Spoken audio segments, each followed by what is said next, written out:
Hi everybody. Star Wars Episode 9 is about to come out, and so I thought this was an appropriate time for me to finally admit it. The Star Wars prequels weren't that bad.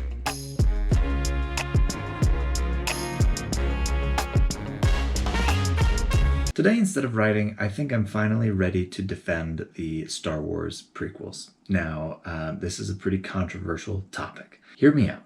And if it's true, I think we all owe Hayden Christensen a big apology. And Natalie Portman. But not Jar Jar. I got nothing to say of Jar Jar. We're about to go deep geek, but I think this is like broad enough topic and broad enough discussion that even if you don't know the difference between a Tauntaun and a Wampa, you're still going to be fine. I get it. Star Wars Episode 1 is no Empire Strikes Back. It is a little bit slow-paced, but there are lots of great movies that are slow-paced. I think the bad rap comes from 1, Jar Jar Binks, and 2, Jake Lloyd's acting. The Star Wars fandom is not super kind to the actors that they don't appreciate in the Star Wars films. Jake Lloyd, Hayden Christensen, Kelly Marie Tran, these poor people. Star Wars Episode 2 gets a pretty bad rap because, let's face it, the dialogue is not, superb, especially when it comes in the romantic sequences between Padme and Anakin. I don't like sand. A lot of people consider that acting to be really poor as well, and just that the love story between them is just nauseating and something that you really just can't get into. Star Wars Episode 3, some people say, also has a little bit of bad acting. Anakin, you're breaking my heart.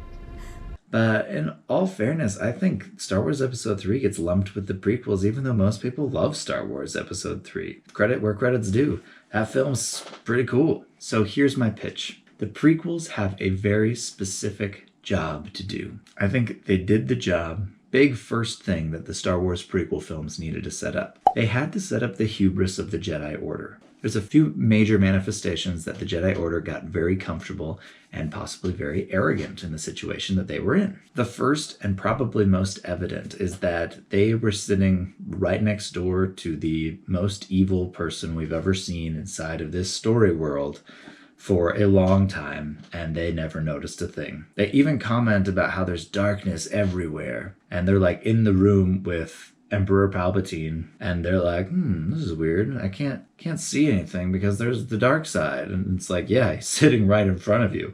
It takes Anakin Skywalker to literally have the Emperor start speaking in his gravelly voice in order for him to explain it to the Jedi. I can feel your anger. Who knew that's what would do it?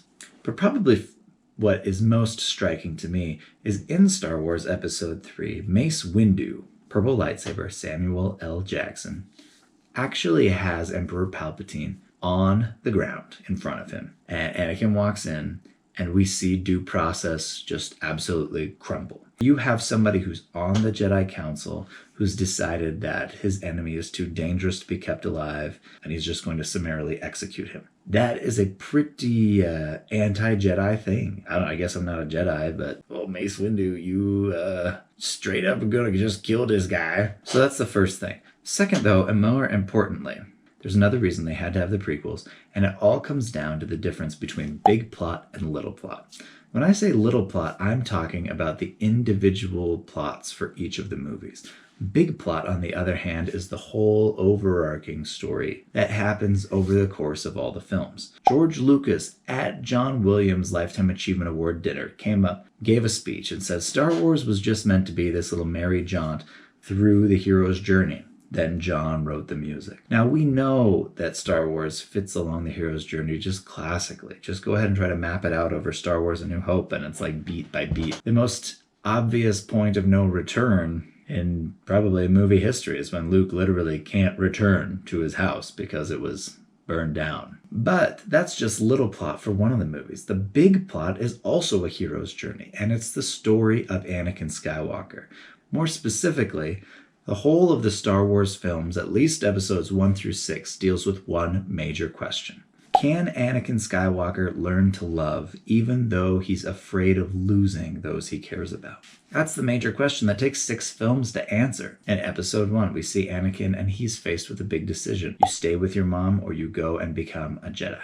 He goes, he becomes a Jedi, But he always has this feeling of like, I'm going to come back and say, hi, Mom, which really is not how Jedi do things. I think this is part of why Yoda is like, we're not going to train him. What happens to his mom? Spoiler, she dies.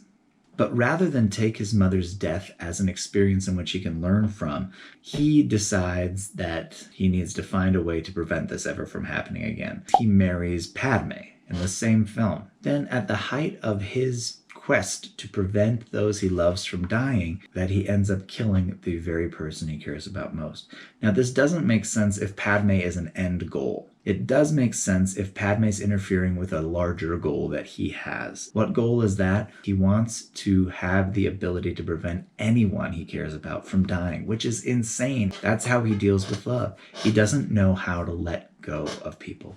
And sometimes when you love people, you gotta let them go. Later, once he's in the pits of despair and kind of realized what he's done, we get another look at how Anakin's going to deal with this problem when he encounters his son, Luke Skywalker. Realizes he has a son, chases him down, and we get this great moment where, again, he wants to control the situation. Join me, and together we can rule the galaxy as father and son. This is not like bring your child to work day. He's planning on overthrowing the Emperor with Luke Skywalker. Finally, at the end of Return of the Jedi, we see him learn the lesson he's been needing to learn all 6 movies. And he learns to protect those he loves and put those he loves in front of his own interests by sacrificing himself to save his son. So that is a pretty big story arc. But knowing that, you look at the prequel movies in a different light.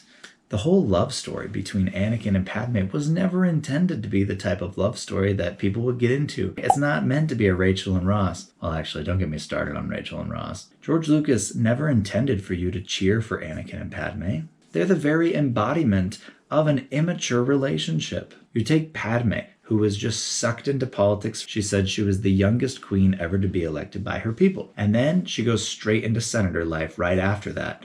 She never had time to truly have the important formative relationships that everybody needs in life. Anakin Skywalker, same situation. And what do we see? The type of relationship we would expect from 14-year-olds. Once you understand that, all of those scenes where it's like, oh, you're like, oh man, they make sense. George Lucas, on responding to criticisms about Hayden Christensen's performance as Anakin Skywalker, said, poor Hayden, his performance is great, they just don't like the character. The character was meant to be immature. If at any point you end up rooting for Anakin and Padme, it destroys the whole larger narrative. As soon as you do, you're cheering for the type of relationship that is never going to teach Anakin the larger lesson that he needs to learn. Anakin Skywalker was never meant to be a Jedi, but going on the path of the Jedi was the only way that he could eventually uncover the types of truths that all of us should learn, that literally nothing can prevent the inevitable. And in order to truly love someone, you have to understand that eventually you will have to let them go. All that's left for you is to appreciate every moment you have with them. I would love to see your comments below on whether I'm just full of it or whether there's actually some truth to this. If you like the video, hit the subscribe button so you won't miss the next one. I love getting subscribers. You can make my day by hitting the subscribe button. And that's it. I'm out. I've got to go work on the draft of my book. So see you later.